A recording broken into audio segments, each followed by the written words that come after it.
I'm saying goodbye to social media.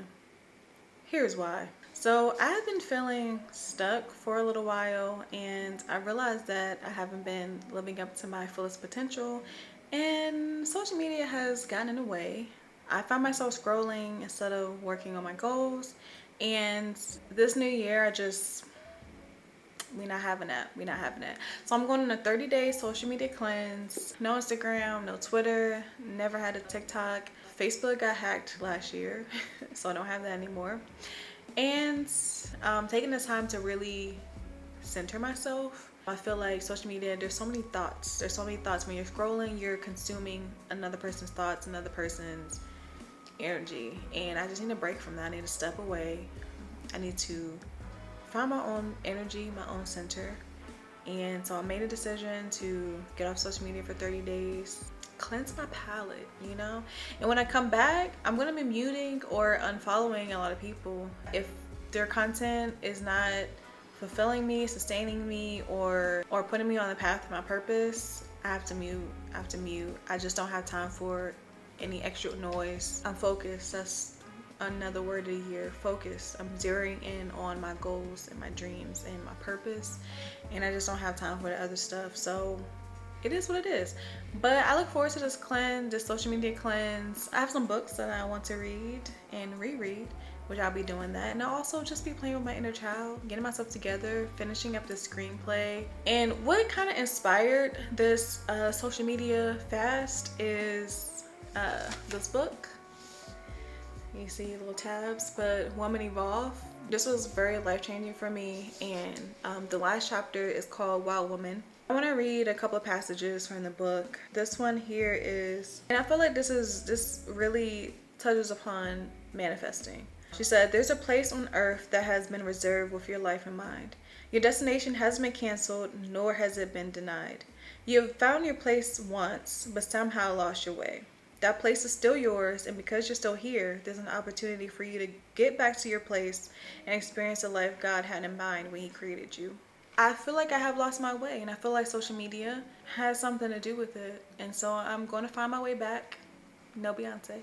Yeah, I'm really going to use this month to build a foundation on how I live out the rest of my life and get to the place that God had in mind for me, because it's more than what I could ask or think. So I'm trying to be in alignment with Him so I can get all that He has planned for me, because I know it's a lot and I know it's going to be good. Another really, really good passage is where she says, "Give yourself grace as you learn to walk in this new way, but be intentional about where you're headed and the environment where you place your seed." I've given myself grace on the slack that I have had, but I also know that this is not a conducive environment for me to live my best life and my fullest life. And so I'm putting myself on a little intentional punishment. That's the best way I know how to describe it. But it's not really punishment. It's me freeing myself from social media. And although I do use it as a platform, to share my story, I need to have a better relationship to social media and not using, hours to scroll on Instagram and Twitter. So when I come back to social media, I'll be posting, but my relationship with social media is going to change. In this part, put a whole foot into it. She says, "Sometimes we have to stop asking God to change our present and instead ask Him to unshackle us from the need to stay when we've been called to run our race." Social media is comforting to me. I feel like I've grown up with it. Social media has been around since I was, in high school, middle school.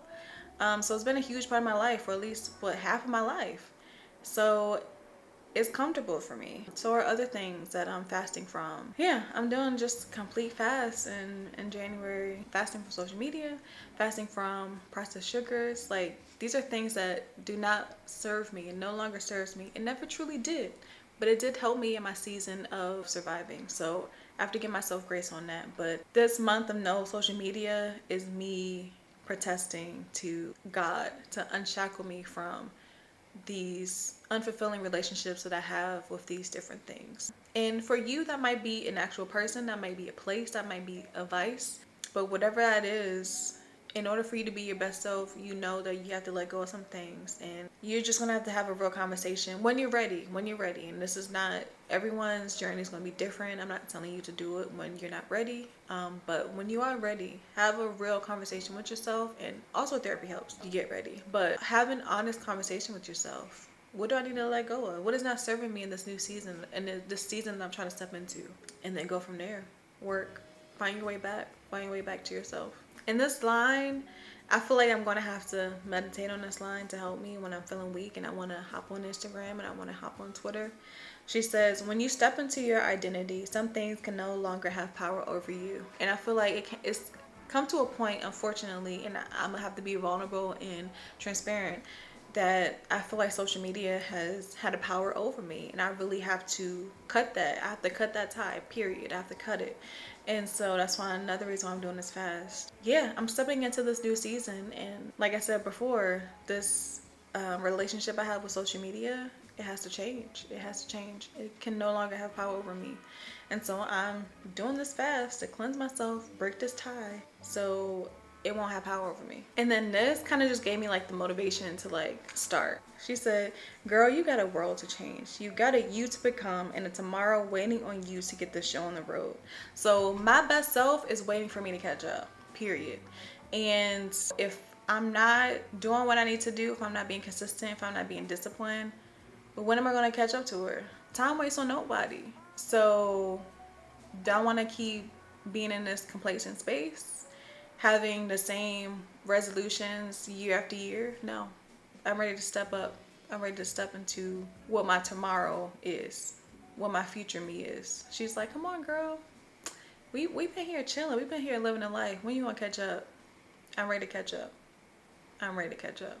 And then the last page, she said, you were born to bring light to the darkness, a revolution of faith to the next generations, and a smile in the wild. That's really what I feel like my goal and purpose is. And so I can't do that if I'm not being my true authentic self, my best self, you know?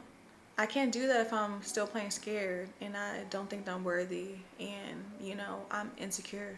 I have to work on those things. And how can you work on those things when you're bombarded with ads, you're bombarded with influencers, you're bombarded with marketing, saying what you can and you can't do, and all this other stuff. You're bombarded with outside opinions.